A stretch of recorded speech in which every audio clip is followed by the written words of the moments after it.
Assalamualaikum warahmatullahi wabarakatuh. Bismillahirrahmanirrahim. Alhamdulillahi rabbil alamin. Wassalatu wassalam ala rasulillah wa ala alihi wa ashabihi ajma'in.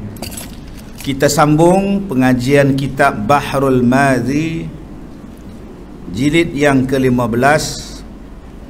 Kita sampai pada masalah yang ke-76. Kita dah baca dah hadis berkenaan terangkatnya amanah ataupun hilangnya amanah sebagai tanda-tanda akhir zaman. Baik, kita sambung muka surat yang ke-76 bawah sekali. An Huzaifah bin Al-Yaman qala haddatsana Rasulullah sallallahu alaihi wasallam haditsaini qad ra'aitu ahadahuma wa ana antazirul akhar.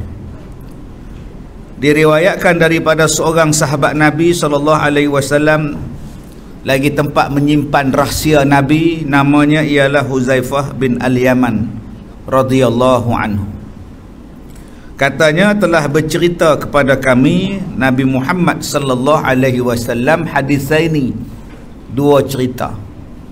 Kata Huzaifah, satu hari Nabi cerita pada kami dua kisah, hadisaini, dua cerita. Sesungguhnya telah aku lihat salah satu daripada cerita yang Nabi cakap tu, dan perkhabaran ceritanya sudah ada, dan aku menanti yang satu lagi. Dua perkara yang Nabi sebut. Satu, Huzaifah kata aku dah jumpa dah yang Nabi cakap tu. Yang satu lagi ni aku tak jumpa lagi. Baik. Kerana apa-apa yang disabdakan oleh Nabi sallallahu alaihi wasallam belum pernah bersalahan. Apa yang Nabi cakap belum pernah lagi tak jadi. Apa yang Nabi bagi tahu tak ada lagi yang jadi salah. Semua berlaku dah. Nabi kata perempuan lebih ramai pada laki-laki. Di Al-Barakah lama dah berlaku. Dijatuh kepada spesies terakhir dah ni, yang terancam dah sekarang ni. Nabi sebut lama dah akan berlaku perang, akan berlaku huru-hara, berlaku gempa banyak, berlakunya orang lelaki nak jadi perempuan, dah tak kisah dah. Jadi benda-benda tu dah berlaku dah. Pasti berlakunya dengan tiada syak lagi. Dah Nabi kata nak datang Imam Mahdi, datanglah. Jangan duk kata pula tak ada apa. Dah Nabi kata datang Dajjal, datang.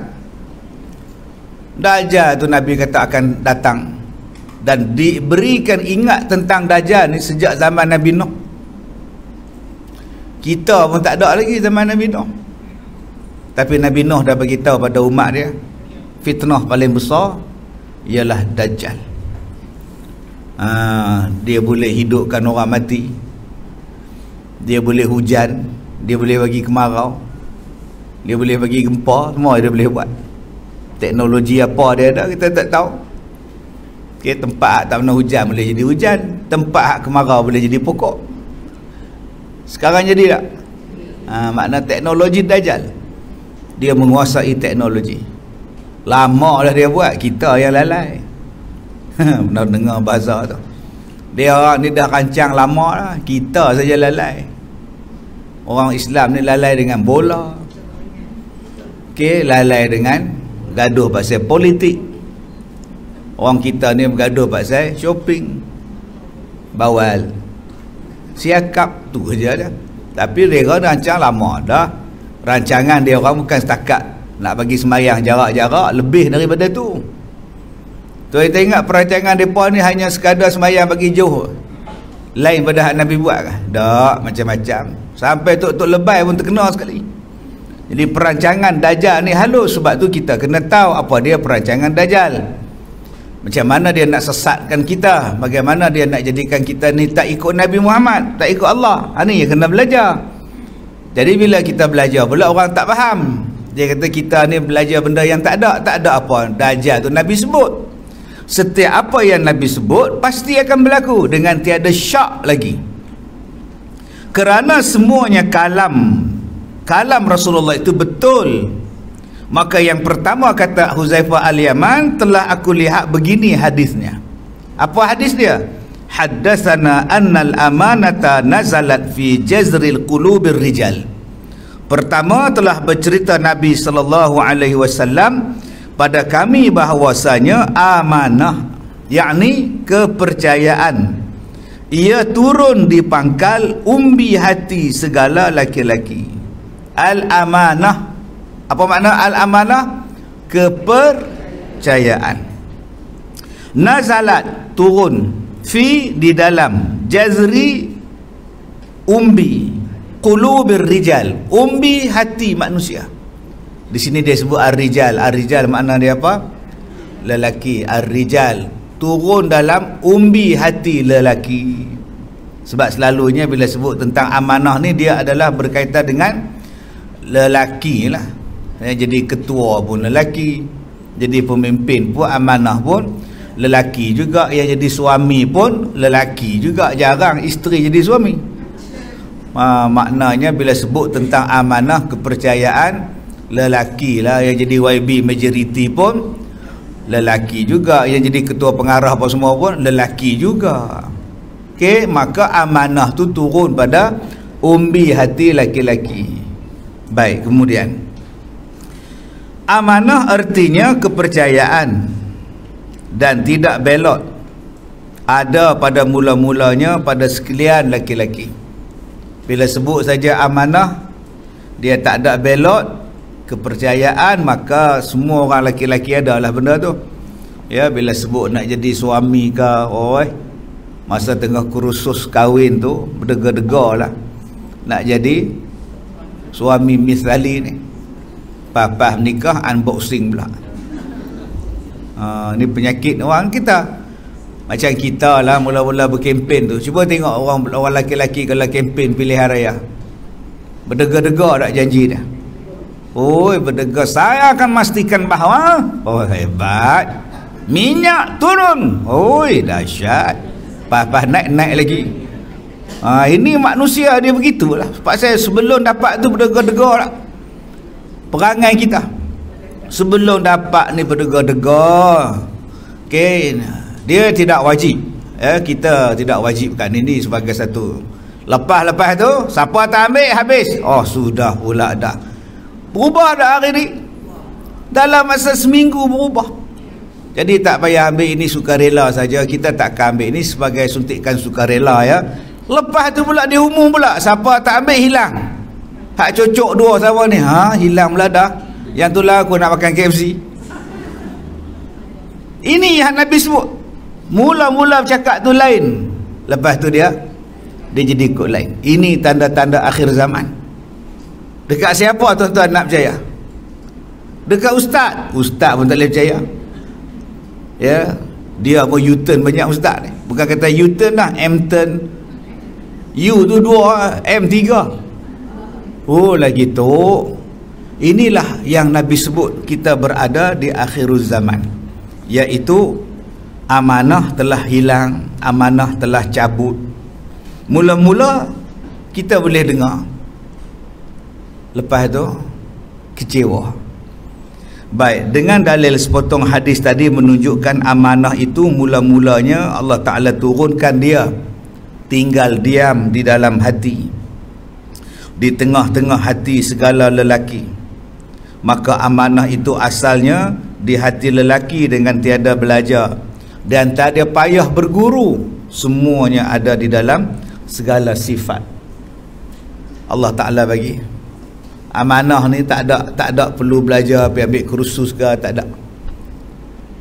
Sebab memang Allah Ta'ala campakkan dalam hati orang ada perasaan kepercayaan, ada perasaan nak jadi amanah, ada perasaan nak jadi orang yang baik. Semua orang dapat, Islam ke tak Islam ke, dia akan dapat kepercayaan, dia akan dapat amanah. Sabda Nabi lagi, summa nazalal Quran, Kemudian turun daripadanya amanah itu ke dalam hati orang mukmin, maka turunlah Quran. Fa'alimu minal Quran, maka mengetahuilah sekalian laki orang yang beriman daripada membaca Al-Quran, wa alimu minas sunnah, dan mengetahui mereka itu pada hadis Nabi SAW. Bila dah ada kepercayaan, bila dah ada amanah, turun Quran, datangnya hadis Nabi mengajar kepada kita bagaimana amanah yang sebetulnya, bagaimana amanah yang sebenarnya. Dalam jiwa kita ni semua orang ada kepercayaan, semua ada keimanan, semua orang ada. Tapi betul ke amanah tu? Semua orang nak bertuhan, semua orang nak bertuhan. Pagi-pagi nak sembah apa? Dia cari Tuhan, rupanya ada kat tiang, dia sembah kat tiang. Okey, pagi-pagi tu dia buat dah, pergi duduk siram depan rumah. Tak apa benda dia jampi kita pun tak tahu. Siram depan kedai, kita pula lalu pagi-pagi tu, habis basah kita. Tuan-tuan pernah tengok ada orang siram pagi-pagi tu? Kepercayaan dia, kepercayaan dia. Dia pakai baju, tak pakai baju, pakai seluar kain putih, kain pelikat, tak kain pelikat lah, kain putih tu lah. Duk jampi apa kita pun tak tahu. Ni pagi-pagi buta ni. Serupalah kita apa, orang Islam pagi-pagi bangun dah 5:30, bangun dah. Pasal apa? Nak sembahyang subuh. Jadi di antara banyak jenis pagi-pagi ni, yang mana yang betul? Yang mengikut Al-Quran dan As-Sunnah Nabi SAW, supaya kepercayaan tadi jadi betul, amanah tadi jadi betul, iman tadi jadi betul. Maka manusia yang percaya, yang ada iman ni, macam-macam benda dia tengok. Ada yang ambil batu jadi sembahan, ada yang pagi-pagi tengok matahari, dia sembah matahari. Sebab dia nak kepada konsep keimanan, kepercayaan, kepercayaan bertuhan. Kepercayaan bertuhan ini ada dalam diri setiap manusia. Baik orang tu, orang duduk dalam hutan ke, orang tu duduk dalam pekan ke, konsep tu ada dah, Allah Ta'ala bagi. Kemudian barulah diturunkan Al-Quran. Datanglah Nabi mengajar mana dia ketuhanan yang betul, macam mana akidah yang betul, iman yang betul. Baik. Kemudian, maka ialah satu perkara daripada dua perkara hadis yang dikata dan diceritakan kepada Huzaifah dan sahabatnya oleh Rasulullah. Maka kata Huzaifah, hadis Nabi yang pertama, sudahlah kami lihat sebagaimana sabdaan Nabi, sesungguhnya amanah itu pada tiap-tiap lelaki, dan Al-Quran dan hadis itu diketahui mereka dengan berguru dan belajar. Yang pertama aku jumpa lah kepercayaan kepada Tuhan. Semua orang nak bertuhan. Amanah ni semua orang ada. Nak jadi baik ni semua orang ada. Perompak tu pun nak jadi baik. Apa benda tu pun pagi-pagi semua nak jadi baik. Tetapi dia kena baik mengikut kepada panduan Al-Quran dan hadis. Kalau tidak kita jadi sesat. Walaupun dia mengaku Islam sekalipun, kalau dia tak ikut Quran dan hadis, jadi sesat. Itu yang menikah jadi banyak. Dia menikah 4, 3, 2 campur 1, 10. Pasal apa kamu menikah 10? Dia kata dalam Quran sebut masna wa sulasa wa ruba', 2, 3, 4. Jadi dia menikah 2, lepas 2 dia menikah 3, lepas tu dia cari lagi 4, 9.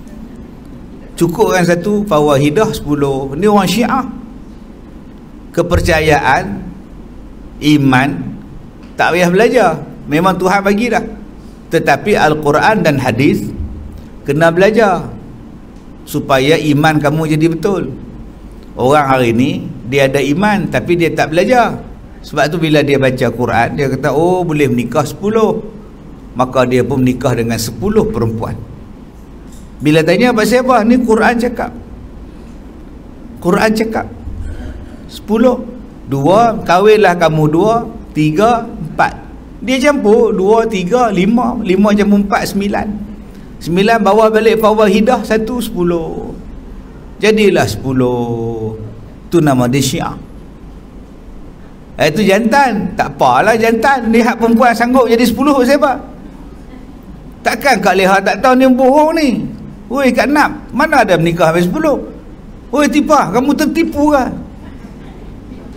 Takkan kamu jadi isteri nombor 7? Dia kata, saya tak tahu apa, saya ikut abang lebay. Takkan lebay menipu. Bahasa dia apa? Takkan lebay menipu. Ini perangai orang perempuan pula. Takkan lebay menipu. Kerja dia tak lebay tak menipu.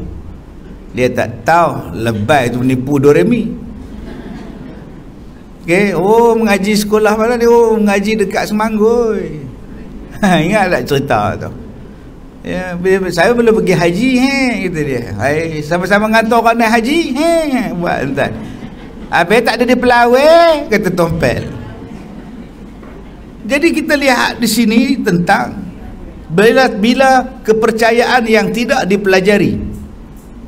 Nak bertuhan tapi tak belajar, maka macam-macam benda yang jadi sesat.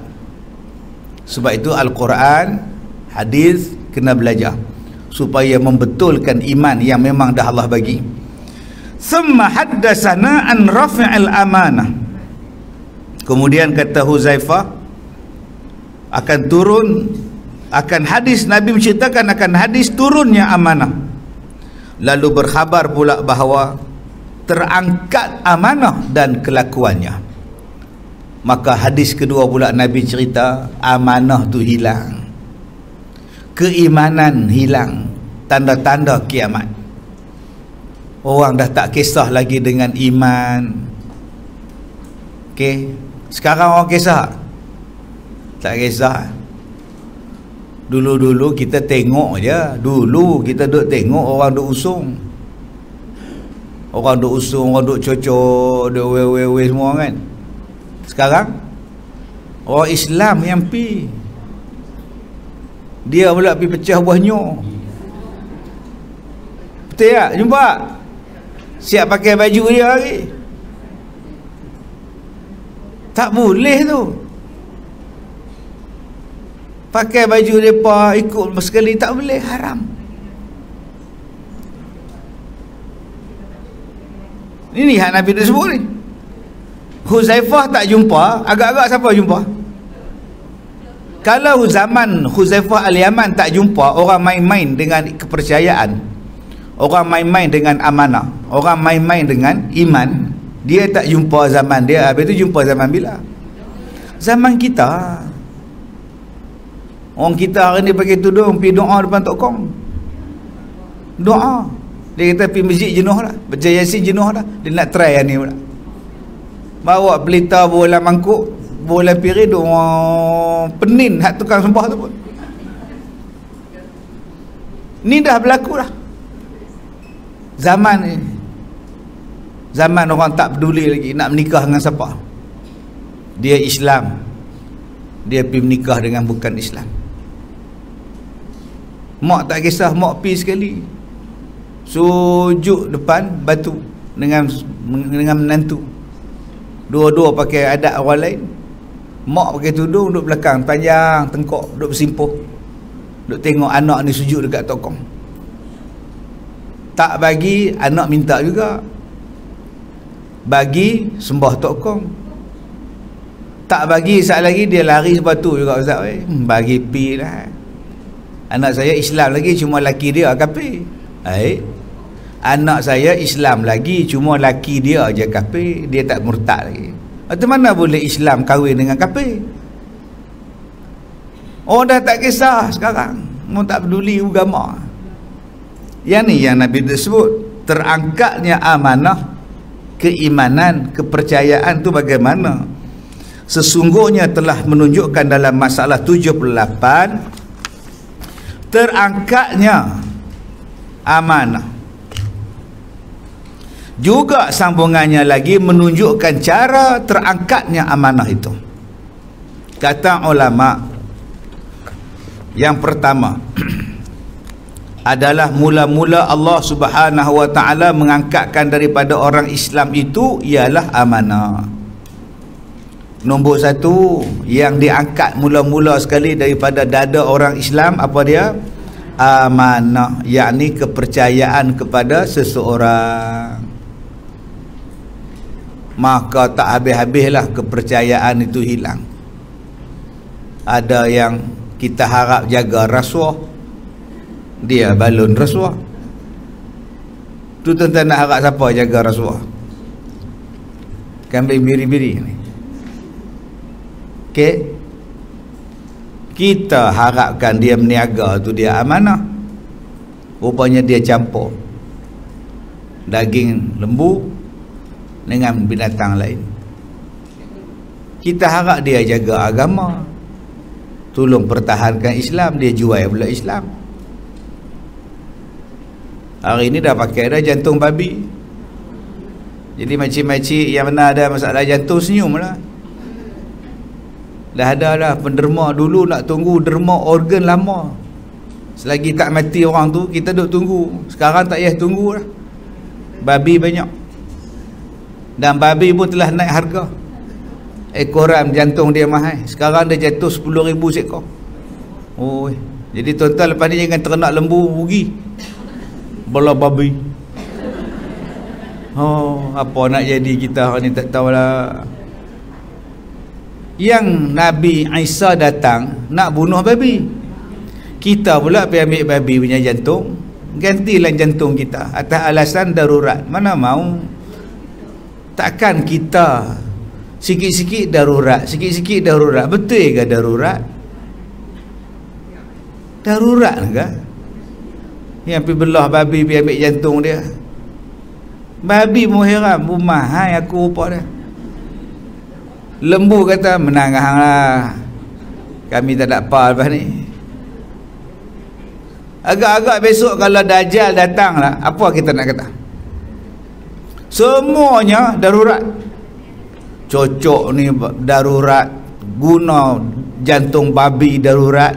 Besok lah Dajjal datang, agak-agak ada dah ulama kata boleh ikut Dajjal, darurat. Pasal Dajjal saja yang boleh bagi air, Dajjal saja yang boleh bagi minum. Jadi demi nak menyelamatkan nyawa, ikutlah Dajjal. Tak mustahil. Kalau babi hak jelas-jelas haram tu pun, orang kita boleh kata berlembut dengan babi. Apatah lagi besok kemarau panjang, makanan tak ada, minuman tak ada, datang Dajjal. Siapa nak makan, siapa nak minum, siapa nak dunia, ikut aku, mengaku aku Tuhan. Akan ada orang cakap, ikutlah, kita darurat. Dijaga-jaga tuan-tuan. Penyakit amanah tu, orang hak jaga yang ni kita tak boleh harap, yang jaga yang ni tak boleh harap. Amanah kepercayaan iman tadi, bertuhan dah tak ada. Kalau ada konsep bertuhan, percaya pada Allah, dia tak buat benda-benda tu. Tapi disebabkan tak ada lagi iman, amanah, maka jadilah dia. Contohnya, maka manakala sudah Allah Ta'ala angkatkan itu, jadilah di antara orang Islam berunjuk beri. Banjir, kita hantar tak bantuan? Oi, berkontainer hantar, letak pusat pengumpulan. Agak-agak dapat kat siapa lah? Saya fikir, pernah tak dengar cerita sampai kat tempat itu disapu orang jaga lah, beda kat anak beranak lah, tak disampaikan pada mangsa-mangsa. Sebab tu ada orang yang bila nak bagi bantuan, dia bagi direct, dia tak bagi dah. Hak mana cantik-cantik lawa-lawa, buat pusaka kat dia orang pula. Pak Raid, hui, hui ya hui, orang masuk dalam gua. Ni yang berunjuk beri, amanah tu hilang, tak sampai lagi. Berjual beli dan sebagainya, semua jadi belot kerana kepercayaan bertuhan dah tak ada. Dia tak tahu Allah duk rakam, Allah duk nampak, Allah akan hisap. Maka bila datang berjual beli, tak tahu kita nak percaya dengan siapa. Main tawakal ya. Selagi aku tak pijak bumi Mekah, selagi tu aku tak apa nak yakin ni. Itu nama dia umrah. Okey, nama dia umrah. Dulu-dulu ni bila pergi umrah, kantoi Sampai di KLIA clear. Orang lain habis tinggal kita tak terbang lagi. Tu nama dia clear. Nama pun clear.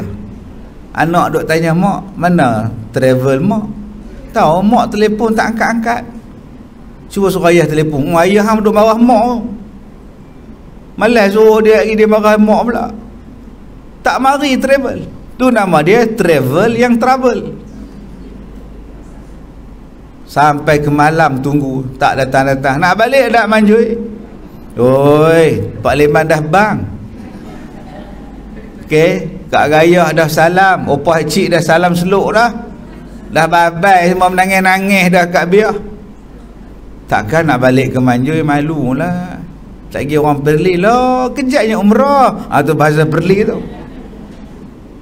Itu yang tak pergi mana-mana, lepak rumah anak. Duduk kat Putrajaya 2 minggu kurung. Okey, ini duduk menipu. Sampai nak buat ibadat pun menipu ni. Orang ini tidak dapat percayakan orang ini, dan orang ini tidak dapat percayakan orang itu. Nak percaya dengan siapa? Dengan orang politik. Masuk rimau, keluar singa duduk tunggu pula. Tak tahu kita nak percaya dengan siapa. Sama hak tu kita agak jadi susah. Ingatkan kau senang ke dia orang? Senang pada kita. Dia orang je senang, kita jadi susah. Baik, masing-masing berbelok-belokan, berkhianat-khianatan, bertipu-tipuan.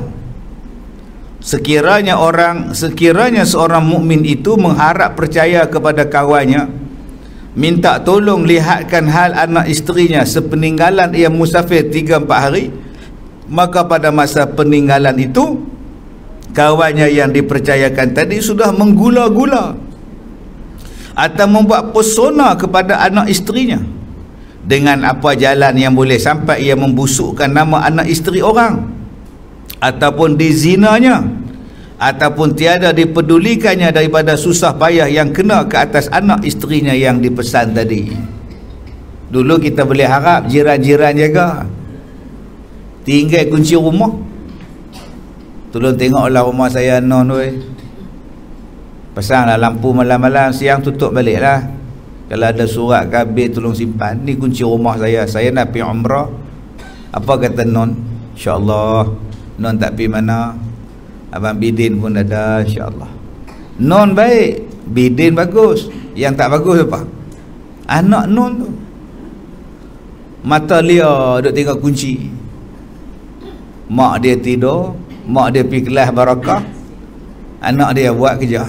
Dia ambilnya kunci jiran, dia masuknya dalam rumah jiran, dicurinya, kemudian diletakkan balik kunci di tempat yang disimpan. Bila balik umrah, bagi serah balik kunci, hilang barang mah, hilang tapawai. Oh sayanglah, tapawai tu hilang pula dah. Mahal tu tapawai. Bergaduh tak? Gaduh. Saya kata saya tak ambil, saya tak buka pun, saya pergi buka lampu tutup sudah.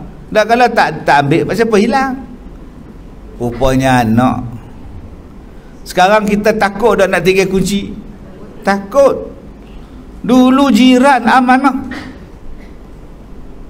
Orang Melayu ni baik satu, tak apa cerdik satu. Bila nak keluar rumah, dia suka simpan anak kunci bawah pasu bunga. Tu nama dia tak apa cerdik. Nak pergi kerja, simpan bawah pasu bunga. Dia tak tahu jiran dia duduk ngendap.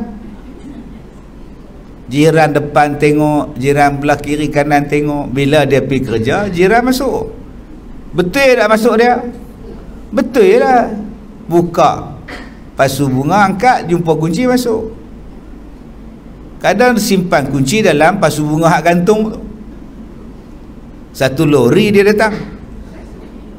Dan jiran orang Melayu kita ni baik, jiran belah kanan baik. Lori datang, "Hai, pindah ke?" "Kami transporter," kata dia. Buatlah. Jiran sebelah kanan pula mai tolong angkat barang bola lori. Tu nama dia Kasim Baba. Kak Sim Baba, apa salahnya kau telefon jiran yang sedang bekerja? Mat, engkau nak pindah tak kabur bila pindah ya? Ini lori banyak datang ni, 2 biji ni. Sampai hati kamu, Mat. Mana ada bilin? Baru tahu rupanya syarikat punggah memunggah sendirian berhad. Puncanya apa? Puncanya sebab dia tahu kita simpan kunci di mana. Kadang-kadang dia mari bawa beg galah, buka pintu pagar, kunci. Jiran sebelah tanya, siapa ni? Saya anak saudara dia, tadi dah telefon dah Pak Su. Pak Su kata masuklah rumah, dia tinggal kunci buah pasu bunga. Betul pula anak saudara datang, padahal anak saudara mencuri. Rupanya dia teropong daripada atas rumah flat, dia teropong, dia tengok mana kunci. Sebab tu akak-akak janganlah tinggal kunci macam tu. Orang jahat banyak. Bawa main barakah.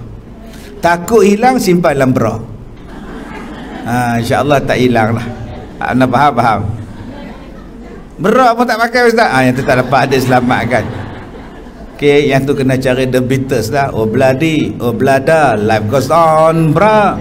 La la la la la la. Itu nama dia, Beatles. Baik, kemudian,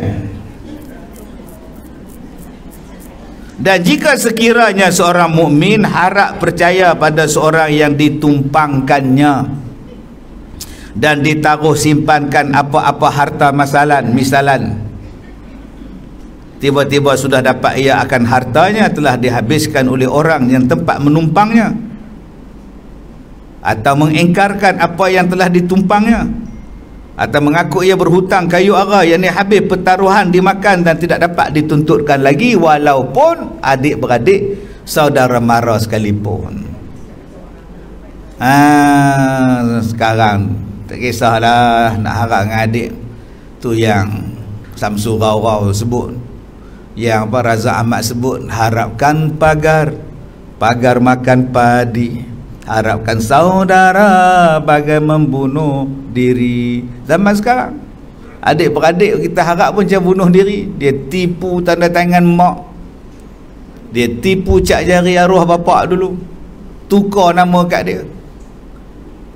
Sorok barang mas mak, dia kata mak bagi kat dia waktu kita tak ada. Kau bukan dengar, ini arwah mak bagi pada Kak Long. Tak nampak pun, tak dengar pun. Memanglah kau mak tak ada, kau mak bagi barakah. Barakah juga kena. Tu nama dia menipu. Tak boleh nak percaya dah. Dalam bab apa yang tak boleh percaya ni? Bab harta. Jangan tak percaya. Tipu habis. Tanah disukat tak betul, batu sempadan diubah ke suka dia, duit dalam bank hilang. Dulu-dulu yang paling amanah bank. Banyak kes dah kita jumpa. Bila kita buat keluar duit, lepas tu kita kena rompak. Mana perompak tahu yang kita ni buat keluar duit? Takkah ada orang dalam dia pergi report, bagi tahu? Tu menipu banyak. Tuan-tuan berhati-hati. Ni buat keluar duit. Orang muda-muda ni tak ada duit. Jenis-jenis Ustaz Ahmad bukan ada duit, muda. Bukannya ada duit. Hak tua-tua ni banyak duit ni. Kak Som, Kak Sim banyak duit ni. Nah, tua-tua banyak duit ni lah, pencen pula ada barang emas bagi siku. Ustaz Ahmad tak ada duit, dia kuat. Kak Lehat ada duit tapi tak larat. Tolak berubah. Nak berjalan tu pun tak perasan. Macam mana boleh jatuh Kak Lehat? Ingat kau dah sampai, orang punya kaki tak sampai lagi. Ini kata orang tua. Dia ada tingkat lantai tu, dia perasan pula dah terpijak di bawah dah, rupa belum pijak lagi, jatuh tangga pula. Sebab tu akak-akak ni jaga sasaran samun, sasaran ragut, sasaran mengorat ialah warga emas. Warga emas. Jadi orang senang mengorat kita. Sebab apa? Sebab kita ni sunyi. Duduk seorang-seorang kat Meruhai, pergi ke dapur seorang, duduk ruang tamu seorang, TV seorang, tidur pun seorang, nasib baik dah batang peluk. Tiba-tiba ada orang berkenalan pula masuk Facebook, muda pula 10 tahun. Ya Allah, tu rasa macam tak percaya. Kak terbelah tak percaya hak muda nak kat kak. Kita tak fikir lah kan, dah 60 lah tu dia duk tiap-tiap hari duk telefon lah, tanya ke apa abang lah, macam caring tau. Caring, rupanya dia ni tahu duit makcik dalam bank. Depa ada sindiket depa, yang ni saya jumpa banyak kali lah. Ada yang anak darah tua yang mari meminang tu isteri pertama. Bangga. Isteri pertama datang. Dia kata, kita orang dah lama dah. Saya ni kak, saya nak kongsi. Saya suka kalau kak jadi madu saya. Ya Allah. Kita dah umur 46. Budak umur 40 main jumpa nak ajak kongsi laki. Selalu tarik rambut. Kalau berkongsi suami ni tarik rambut tak? Tarik rambut, bergaduh, wrestling. Yang ni pula main bersimpuh, kak kahwinlah dengan husband saya rela. Berbunga dah makcik ni, berbunga lah. Habis kahwin, dia buat loan, dia buat personal loan atas nama isteri nombor 2. Dia kikih habis duit mangah tu, kemudian dia ceraikan. Ini modus operandi sekarang. Modus operandi dia cari hak mana hak lambat kahwin ni, hak banyak duit ni, maka dia buat pakat dengan isteri dia, menikah cara betul, kemudian bergaduh, kemudian bercerai. Loan atas nama isteri. Bila bercerai, siapa kena bayar loan? Isteri teruskan loan. Silat-silat sayang punya pasal, tukar nama, harta dapat dekat dia. Jadi berhati-hati tuan-tuan. Zaman sekarang hak kita duk baca ni, Nabi sebut dah, kamu takkan jumpa orang yang amanah betul-betul. Yang kita nak harapkan lagi dah.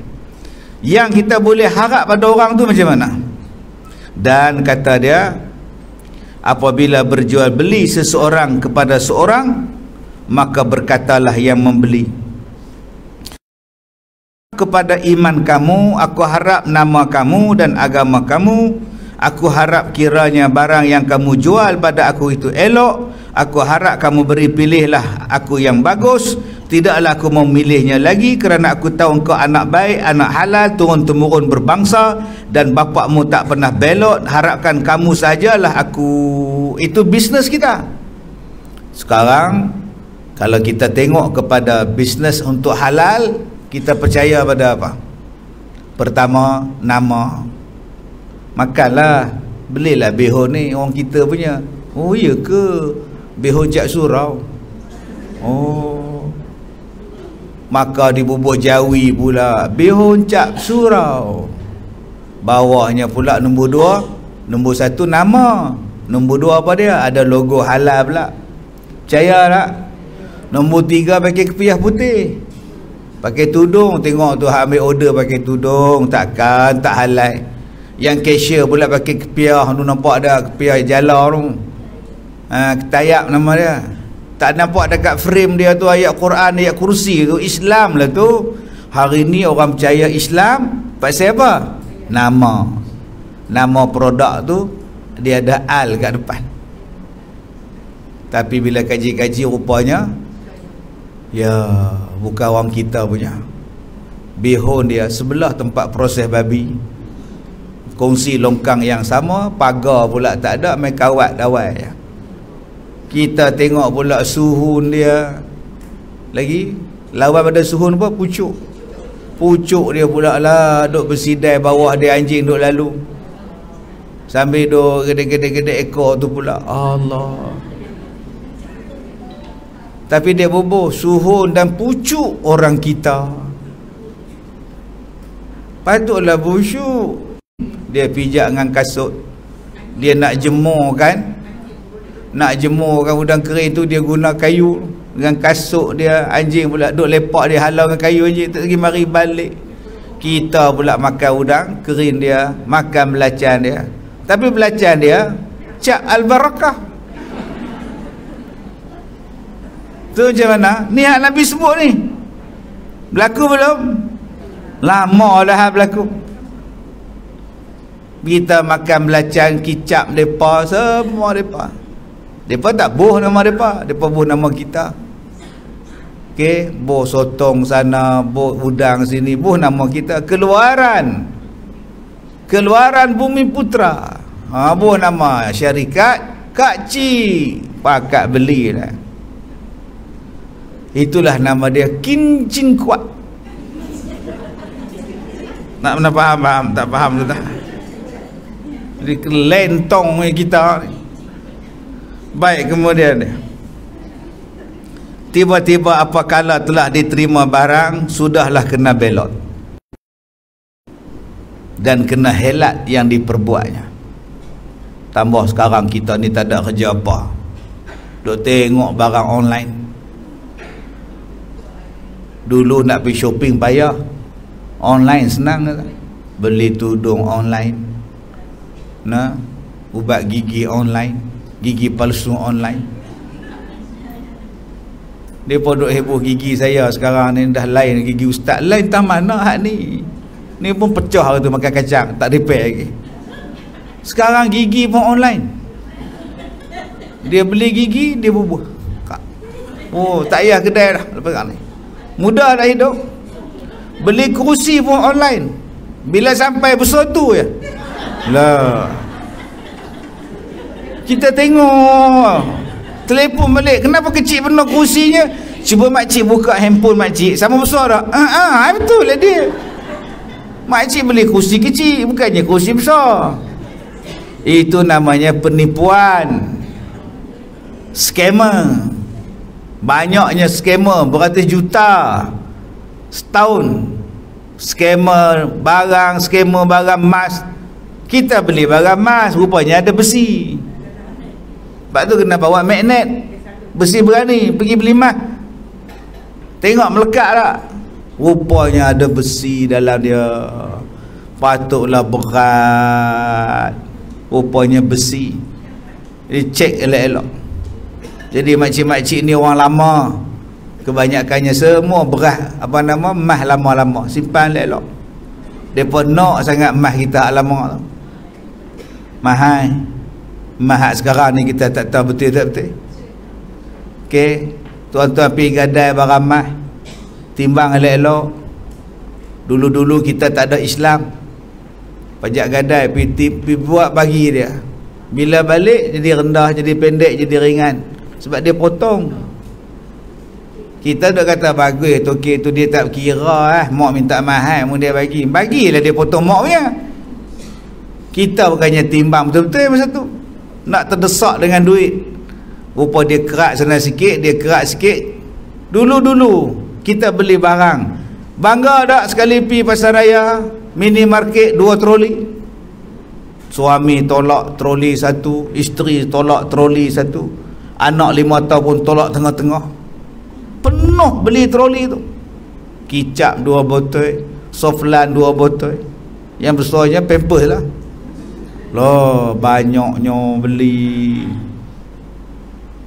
Pernah dah kita cek balik resit dia.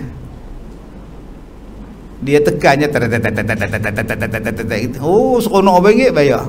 Dalam itulah dia menipu kita. Okey, dekat barang ni RM2.9. Dia tulis kat dia RM3. Sekupang dia untung. Kalau satu resit dia untung RM3, kalau pelanggan dia RM1,000, RM3,000 dia untung. Lepas sewa kedai dia. Kita pula bodoh, dia kata murah. Kedai tu murah, murah sangat. Murah lah, dia cilok ke situ. Sebab tu nak beli barang, beli sikit-sikit tu. Cek betul-betul. Betul tak? Tengok betul tak hak dia duk tet. Kita masa tu lah sibuk-sibuk buat handphone lah, kono-kono banyak duit lah, beli barang banyak. Cek tengok hak dia duk mesin tu tet tu berapa. Hari ni orang tak mau berhati-hati di dalam pembelian. Dia kerja dia nak beli barang banyak-banyak, nak tunjuk pada orang lain dia banyak duit. Padahal kita ni duk kena cilok, duk kena tipu. Kalau seorang pelanggan dia tipu RM10, RM5, bayangkan tuan-tuan sebulan berapa ribu pelanggan dia. Baik, kemudian demikianlah tiba-tiba apabila sudah diterima barang yang diharapkan, sudahlah kena belok dan kena helak sahaja. Diperbuatnya dan disembunyikan apa yang diharap, apa yang dipercaya, akan apa aib yang diberinya, harganya telah dihabiskannya. Terkadang bila dituntut kembali lalu bersumpah mengatakan bahawa barang tu elok, demikianlah amanah telah terangkat. Di manakah benda ni akan menipu? Semua tempat. Tuan-tuan pergi kedai kereta, pergi kereta, minta buat alignment, minta buat tayar ni bagi balancing. Tunggu tengah hari sikit, dia kata apa?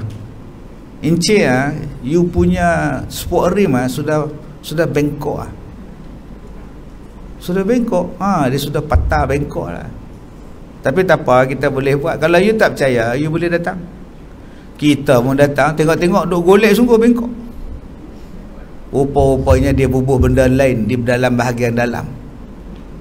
Itulah cara dia. Itulah cara dia. Dia buat satu skru di dalam tu, bila dia balance, dia goyang. Bila dia buang benda tu, dia buat, dia ketuk-ketuk, okey sudah balance. Tipu tuan. Tu kedai tayar pula. Okey, kikih tayar jadi tayar baru, padahal tayar second hand. Kadang dia jual kita tayar hak buruk yang dah nak expired lagi sebulan. Kita pun kata murah lagi sebulan nak expired. Pakai 2 bulan dia gemuk. Bila berjalan dia pasal apa kereta aku ni? Rupanya tayar tu bengkak lah. Tipu je. Yang kita nak ori dia bagi hak Taiwan punya. Dulu hak repair television, kita letak television kita di kedai dia, dia ambil spare part kita punya, dia buat hak orang lain punya. Ini dulu. Sebab tu kadang-kadang bagus juga beli TV Cina. Kalau rosak buang. Harga RM199. 3 hari tengok merah mata. Sebab kadang-kadang kita repair TV lebih mahal daripada beli yang baru. Ni semua bisnes tuan-tuan. Orang malas nak repair, maka beli baru. Jadi kalau hidup kita tak nampak ekonomi, maka kita telah dikawal. Orang yang kawal ekonomi, dia boleh kawal manusia lain. Tapi sayang orang Islam kita, dia tak berminat dengan ekonomi. Dia lebih berminat jadi yang berhormat, nak jadi ahli politik, boleh pergi mesyuarat perwakilan. Itu yang Melayu nak pergi mesyuarat perwakilan, nak bergaduh kat mesyuarat. Orang lain berebut ekonomi, dia kontrol. Sebab dia tahu orang Islam ni kaya. Bangsa yang paling banyak pakai baju dalam dunia ni bangsa apa? Cuba jawab. Tak, orang Islam paling banyak pakai baju. Cuba tuan-tuan ni buka baju tengok. Tudung, anak tudung, lagi baju dalam, seluar dalam, kain dalam, stokin, lagi sarung lengan, seluar panjang lagi buat naik motor. Tak nampak betul. Tak ke 8 like satu orang. Face mask 10. Subhanallah. Cuba tengok orang lain pakai baju apa lain. Selai dress dia. Kita orang Islam cuba tengok, sehari nak sembahyang baju lain, sehari nak buka puasa baju lain, pergi kelas baju lain. Bangsa yang paling banyak baju, tapi hak duk keluar tudung, duk jual kain, orang depa. Cuba fikir tuan, orang yang paling kuat mandi kita. Subuh mandi, sehari zuhur mandi tak? Asar sat lagi mandi, maghrib lari pula. Dah nak maghrib dia mandi pula. Tengah malam sejuk pula pukul 11, mandi lagi 5 kali sehari. Bangsa lain mandi tak? Tak mandilah, 5 saja. Tapi yang banyak mengeluarkan sabun siapa? Yang banyak mengeluarkan shampoo siapa? Cepikir tuan-tuan. Berapa banyak hasil yang boleh dapat daripada bisnes dengan orang Islam. Tapi orang Islam masih lagi belum mau berbisnes. Dia kerja, dia nak bergaduh. Anu bid'ah, yang ni sesat, talqin sesat. Yang tu lah kerja ustaz-ustaz duk cerita. Baca talqin masuk neraka lah, apalah semua. Dia tak nak fikir mikrofon ni bila aku nak buat. Baik aku fikir macam mana aku nak ceramah guna mikrofon, orang Islam guna mikrofon ni. Lagi baedah. Saya dah kata dah tadi, orang Islam berpakaian paling banyak, bermandi paling banyak, mentek darah pun paling banyak kita makan. Tak percaya je tengok bangsa yang paling kuat kenduri bangsa apa? Kita. Ni hari ni puasa. Memang puasa. Tunggu waktu buka. Penuh dah meja. Allah. Meja kopi kat depan tu buat mari ke dapur lah. Tak muat meja dapur. Tak percaya tengok bulan Ramadan nanti. Masya Allah. Puasa Ramadan pukul 4 orang dah beratur lah. Masa tu laku semua benda. Dulu-dulu lah. Masa tu kalau kita kata jual apa pun laku, bihun, goreng beratur. Cuba tengok nasi yang orang duk beratur sekarang ni. Nasi dagang tu. Pukul 6 pagi dah beratur dah. Tokek kedai baru sembahyang subuh. Yang makcik hak berniaga nasi dagang tu 6.19 masuk subuh, dia tak sembahyang lagi. Tapi hak nak beli tu dah tunggu tepi jalan. Gerai pun tak buka lagi. Hak ni tunggu siapa? Buatnya tokek gerai tu buka tempat lain. Sampai pukul 12 tak datang pula makcik ni. Kita bangsa yang makan. Tapi sayang, yang supply tepung, yang supply gula, yang supply minyak masak, yang buat makanan kita, sedih pun kan. Sampai daging kita pun orang lain kapir yang buat masuk. 40 tahun dah buat masuk. Rupa-rupanya kangaroo punya daging. Apa nak jadi bangsa kita ni? Cepikyo tuan-tuan. Bila saya cakap macam ni orang marah saya. Okey, tapi kalau tak cakap nak jadi apa? Patut pemimpin Melayu yang duk jaga ni ambil lah berat benda ni. Jangan asyik nak bagi bergaduh sama-sama orang Islam. Benda hak penting kita tinggalkan. Demikianlah amanah itu diangkatnya oleh Allah Ta'ala. Kata Huzaifah, faqala yanamur rajul an-naumata fatuqbadul amanah min qalbihi fayazallu atharuha al-waqtah.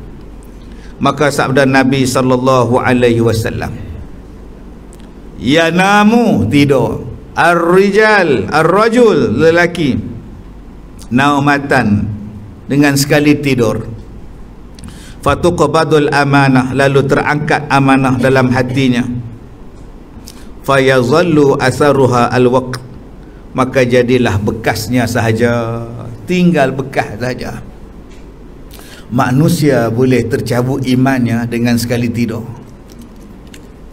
Semalam Islam, hari ni tak Islam. Semalam beriman, bangun pagi dah tak ada iman. Semalam percaya pada Allah, hari ni dah tak percaya dah dengan Allah Ta'ala. Begitulah bandingan orang di akhir zaman. Boleh rosak. Semalam tulis dalam Facebook lain, pagi besok lain pula dia tulis. Lain pula dia tulis. Masalah amanah mula-mula diangkat oleh Allah, tinggal bekas-bekasnya sahaja.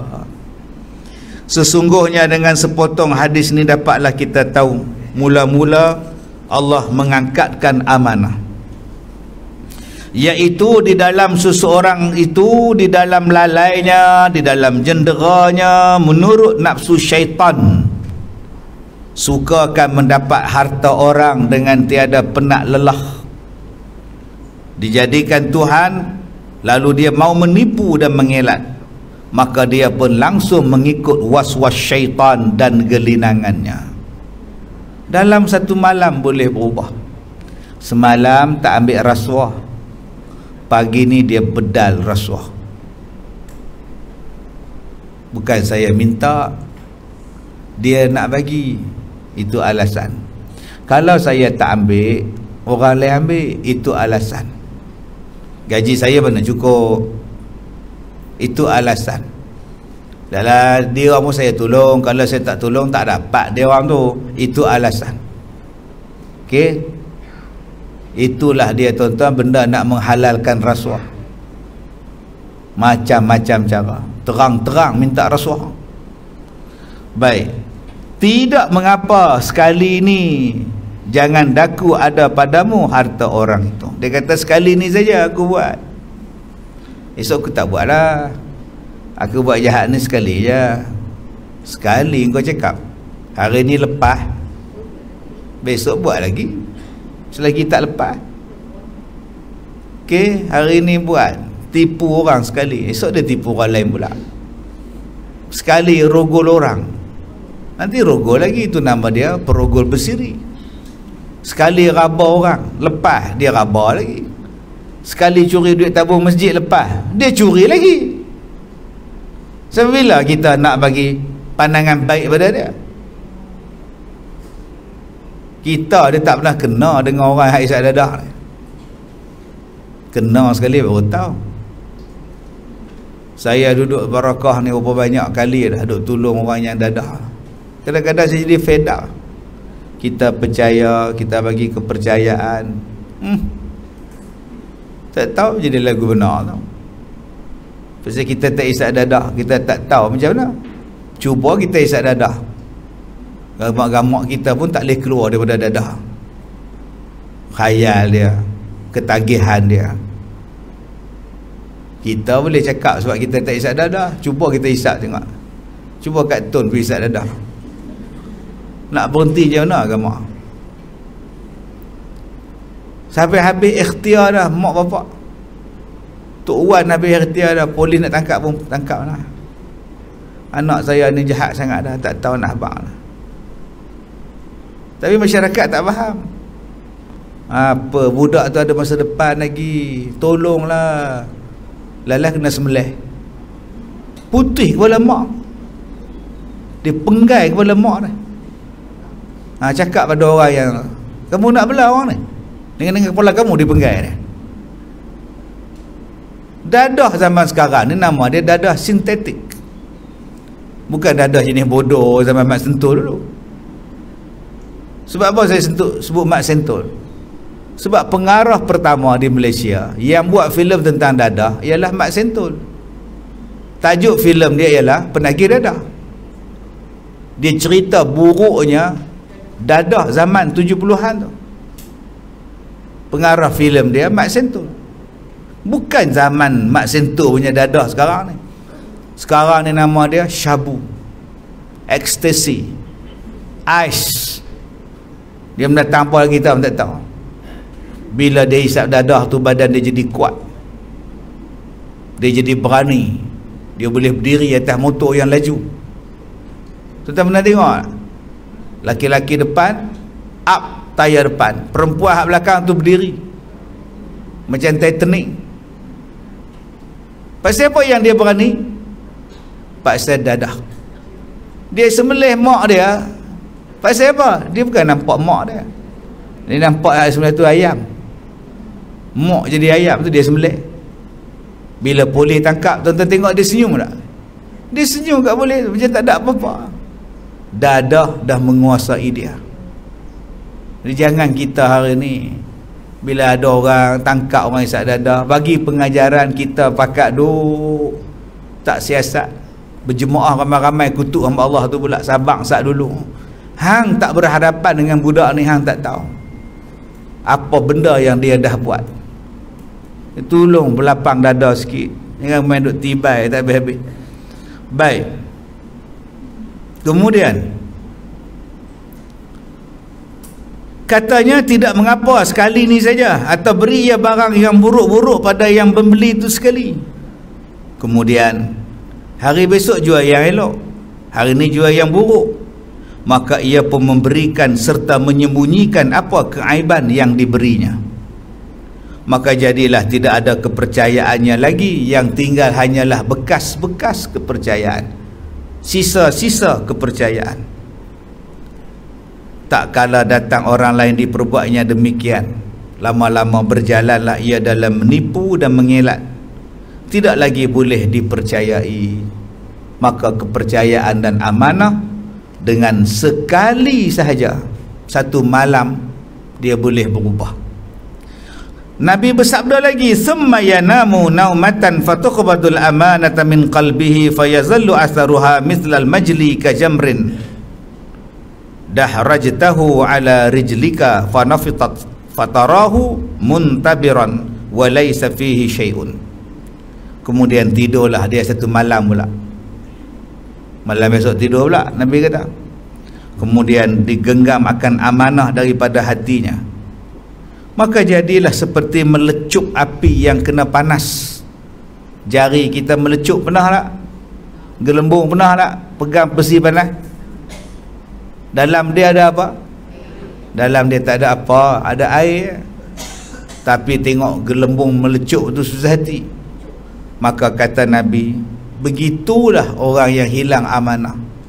Tak ada apa-apa pada dia. Memang nampak melecup sikit, tapi dia cuma air saja, tak ada apa, cocok dia lega. Maka hilangnya amanah bagi orang ialah macam melecup api. Tak ada kesan sangat, parut pun tak ada. Baik. Maka amanah diangkat sama sekali pada kali yang kedua. Demikianlah zahir pada hadis masalah yang ke-80 menyebutkan, kerana Allah Ta'ala mengangkat pada dua kalinya. Ada lagi amanah bekas pada yang pertama, kemudian diperingat-ingat, diperancal-ancalkan amanah, ditipunya, diangkatnya sekali lagi. Maka imannya sudah tidak ada lagi pada kali yang kedua, sebab dah jadi rutin dalam kehidupan. Menipu adalah mainan bibir. Maka tidak apa lagi perasaan dia untuk dia menipu. Tak malu lah. Dia tak malu, tuan-tuan. Dia datang rumah orang minta duit nak beli susu anak, padahal nikah pun tak. Dia duk nipu. Okey, dia tak malu. Pergi cerita yang bukan-bukan, ketuk pintu kereta, pintu cermin, dia tak malu lah. Nak minta duit ke apa dah, hilang lah. Nipu terang-terang pun dia tak malu lah. Summa akhazahu, amanah itu diangkat, Allah habis sama sekali. Kata dia, summa akhaza khasatan fadarah jaha ala rijlihi. Kemudian bila dah habisnya, Nabi menceritakan tentang amanah tadi. Nabi mengambil satu anak batu, langsung digolek-goleknya atas kakinya, bagi menerangkan rupa cara bara api bergolek di kaki. Tidak tinggal bara itu atas kaki, melainkan lecupnya sahaja. Begitulah amanah, tiada tinggal lagi dalam hati kita, melainkan hanya bekasnya sahaja. Qala fayusbihun nas yatabaya'un la yakadu ahaduhum yu'addil amanah. Sabda Nabi, maka jadilah orang yang berjual beli, hampir-hampir seorang daripada mereka tidak lagi menunaikan amanah. Ini tanda-tanda amanah hilang. Nak harap dengan siapa kita ni? Nak beli kereta, kereta potong. Kereta tu dah belah dua, dia welding, dia sambung balik, jual kat kita. Pakai 2 bulan, langgar lopak, sebelah berjalan, sebelah tinggal belakang. Ni dia menipu. Dia recycle balik minyak masak. Kita pun belilah rupanya minyak masak kedai Cahaya Nur Alif. Kita masak pula, goreng apa pisang kita pula. Kita memanglah tak beli minyak recycle, tapi agak-agak restoran, kedai makan beli tak? Dia pun nak jimat duit, dia pun nak murah, dia pun jual bawa siakat mahal, kita komplain. Dia pun nak jimat kos, dia orang pun guna minyak hak murah. Minyak hak murah recycle. Ada orang Melayu kita pergi kutip guna lori pickup, pergi beli minyak recycle pada restoran. Semua restoran dia ambil. diproses balik, dijual. Agak-agak kalau dia beli minyak daripada Syariah Nur Alif, kedai tu jual, dia goreng apa. Kemudian kita pun berdoa, ya Allah ampunkanlah, ya Allah berilah. Nak mustajab apa makanan kita harap? Dengan siapa kita nak percaya ni? Tuan-tuan duk tengok minyak masak kat supermarket ni, koma ni betul ke ni pun. Last sekali kita balik zaman dulu, buat sendiri minyak kelapa. Last kita akan jadi macam tu balik. Tak payah guna minyak, pakai bakar. Sebab tu orang dulu-dulu ni doa mustajab, hidup berkat, dah betul makanan halal. Ayam sembelih sendiri, dia tak beli kat supermarket. Kadang-kadang kita duk beli ayam berlubang tengkok. Orang dulu sembelih ayam, orang kita sekarang ni sembelih ayam tak erti. Semua nak segera belakang. Orang dulu buat tanak sendiri minyak, rajin menanak, yang itulah buat masak. Orang dulu buat gula sendiri, gula Melaka, gula Perak, gula Perak semua buat. Sebab tu makanan betul-betul halal. Kita sekarang serahkan benda yang masuk dalam perut kita pada orang lain. Kita duk marah orang masuk dalam bilik tidur kita, marah. Tu pasal siapa masuk dalam tu bilik tidur, mak lah, hai. Oi, marah. Padahal orang tu nak sebih aircon, marah. Tu tempat para besi mak tu, jangan masuk. Tapi kita tak pernah marah orang kafir masukkan makanan dalam perut kita. Masuk katil, duduk atas bilik tidur kita, peduli apa dia buat kerja. Tapi kita tak nak kisah pun menatang apa yang cocok dalam badan kita. Oi, naik kereta, kita ni kereta saya ni, jangan duk masuk tak tentu halal. Ni rumah saya ni, jangan duk masuk. Kalau rumah kita tak bagi orang luar masuk, kereta kita tak bagi orang luar masuk, bilik tidur kita tak suka orang luar masuk, kenapa dalam perut kita, dalam badan kita, dalam lengan kita, kita tak ambil kisah menatang apa yang masuk dalam badan kita? Siap buka baju lagi, tunjuk dengan bangganya, masuklah, masuk, tak apa. Hak tu sampai kiamat dia kira.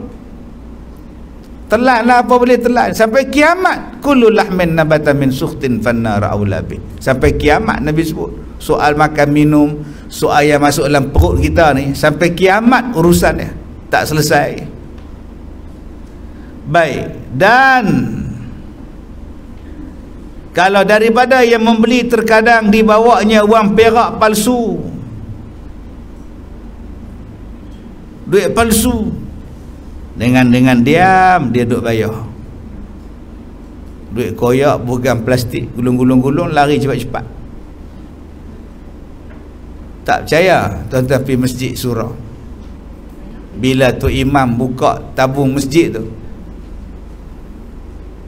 duit-duit buruk dia masuk, duit koyak berserabai dia masuk, duit sereka pun dia masuk. Duit dia basah, dia nak bagi kering, dia sereka duit tu. Duit plastik pula berkedut dah, nak jual tak laku dah. Apa dia buat? Bagi kat masjid. Tipu sedekah. Tu belum tipu lagi sedekah waktu kenduri kahwin. Salam sampu kosong. Yang tuan rumah buka lah sampui, nak tengok berapa ringgit. Jenuh ketuk, tak turun-turun duit. Nak turun apa, dalam dia kosong. Nipu, tahulah, sampai tahap macam itu. Dan kalau yang berjual buah-buahan digaunya yang buruk dalam yang elok. Tuan-tuan tengok ada video di luar negara, dia kencing dekat buah-buah tu. Dia kencing, patut segar, melekat, berkilat je buah apple dia. Ada peniaga duduk tepi jalan tu, kadang-kadang jambam kan ada, no, jambam kan ada, tu dia kencing berak pun. yang keluar dalam video tu. Okey, yang keluar dalam video, dia gantung bekas dia nak kencing tu dalam kem plekat dia. Jadi dia kencing, kemudian dia masukkan pula tu, dia buang air tu, dia basuh dalam timba baldi hak dia duk basuh pinggan tu. Sampai hati buat kat orang macam tu. Kadang-kadang kita beli buah tepi jalan, dia pun kita pilih tak? Oi, orang perempuan jangan pilihlah. Bila dia kata RM8, kita pun pakat duk belek ambil beg tangan, buka beg tangan tu. Waktu itulah dia tukar dengan plastik hal lain yang dia gantung. Kita pun balik rumah, aku tadi pilih buah elok-elok, busuk buah ni. Memang dia tukar beg plastik. Sebab tu saya pesan banyak kali lah, waktu nak beli tu, waktu nak bayar tu, tengok betul-betul. Jangan kita ni duk bawa segala beg banyak poket. Cuba tengok orang perempuan, dalam beg tangan dia berapa poket? 1, 2, 3. Ni bedak, yang ni kunci rumah, ni kunci kereta. Tak mana pula duit tu pula tu. Dalam kita duk belek itulah dia tukar. Dia tukar. Islam tak Islam, perangai buruk ni ada. Okey, tambah kalau tuan-tuan ni pelancong pi negara dia orang, sebelum keluar kedai tu cek dulu. Dia layan kita, oh Malaysia bagus, Ismail Sabri bagus, dulu Mahdi bagus, main Anwar bagus, main Najib bagus, semua bagus. Pada otak dah rupa dia kelentong kita pula jadi, oh Malaysia bagus, Siti Nurhaliza semua bagus, main kawan kita Sajat bagus, dia pun sebut Sajat bagus, dia bukan kenal pun Sajat. Tu nama dia teknik meniaga. Konon-konon ramah dengan kita, dia kelentong kita. Jadi tuan-tuan, dengan peniaga ni kena tegah hak kita. Cuba kira balik yang hang kira tadi berapa, buah yang aku pilih tadi mana, aku nak tengok balik. Kena tegah macam itu. Sebab banyak kita yang kena kelentong, kena tipu ni. Baik, kemudian, dan jikalau ada yang berjual kain atau apa-apa pakaian, jika sutra dicampur dikata tak campur, jika bukan asli dikatanya asli, dan jika cacat didiamkan, dia kata bisnes sudah tidak boleh dipercayai. Hatta yuqala inna fi bani fulanin rajulan aminan, hingga dekat orang bahawasanya anak cucu si anu itu seorang lelaki yang dipercayai. Habis tu kalau di akhir zaman ni macam mana ustaz kita nak bisnes? Kata Nabi, kita bisnes disebabkan keturunan. Kita beli dengan dia tu sebab kita dah berniaga dengan bapak dia. Waktu bapak dia berniaga, bapak dia bagus, kemudian bapak dia mati, anak dia ambil alih, maka kita beli tu sebab kepercayaan daripada bapak dia dulu. Tu saja sekarang ni. Oi, mak dengan dia tu daripada arwah tok dia lagi dah. Duk beli kat arwah tok dia lah, tu pak dia pula, ni lah dia pula. Yang tu saja orang duk percaya. Kalau saja-saja ni, aduh, ayah pergi umrah dulu dengan arwah bapak dia. Masa tu budak tu duk mengaji kat Mesir lagi. Jadi ayah duk pergi 2 kali dengan arwah bapak dia. Bila bapak dia mati, dia balik Mesir, dia pula bawa umrah. Jadi korang kalau nak pergi umrah, ikutlah dia. Sebab waktu bapak dengan ayah dia dulu, umrahnya bagus. Maka percaya tu atas sebab keturunan. Tu saja.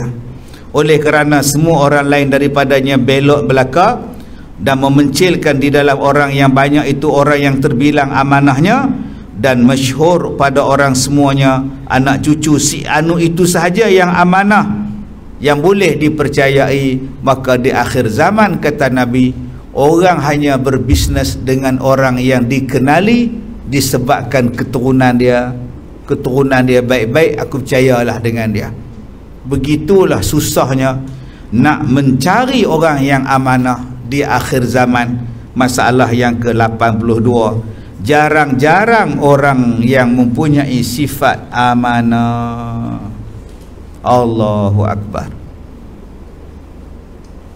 Okey, saya dah ceramah 1 jam 25 minit. Kalau naik kapal terbang daripada Ipoh sampai Singapura, bercakap tak berhenti sejam 20 minit. Naik kapal terbang sampai Singapura, saya duduk sini lagi 1 jam 20 minit. Okey, tuan-tuan dengar. Apa dengar gelak, apa dengar gelak. Apa nak faham, tak faham sudah. Itu pun letih tu. Dengar saja pun letih. Bayangkan cakap tu lagu mana pula. Baik, besok kita ada kelas macam biasa pukul 9 pagi, 8.30 pagi bacaan Quran, pukul 9. Dan ada 2 kelas besok, kelas tajwid dan kelas Ustaz Ahmad. Dan hari Sabtu kita ada ijtima'. Okey, kita ada ijtima' insya-Allah. Kita ada 2 forum pada hari Sabtu. 9 pagi ada forum Ustaz Syafiq dan Ustaz Harun, Ustaz Halim Din. Dan pukul 11 di UKE dengan Da'i Ahmad. 2 kali besok hari Sabtu. Jadi Sabtu ada kelas, Jumaat pun ada kelas. Saya harap tuan-tuan yang mana duk tinggalkan kitab dalam kelas, bawalah balik. Nanti orang luar ramai datang, hilang pula kitab, diubah-ubahnya oleh urus dia, tak tahu kami letak tak mana, jenis gaduh pula. Jadi bawa balik. Kalau rasa buku tu berat nak bawa balik dengan kain langsir tu sekali. Bungkus dia usung macam penyamun tu, bawa balik. Apa tu pak? Kitab. Oi, banyaknya. Jadi bawalah balik. Nanti hari Isnin datang balik bawa kitab. Baik, cukup sekadar itu sahaja. Wallahu a'lam. Assalamualaikum warahmatullahi wabarakatuh.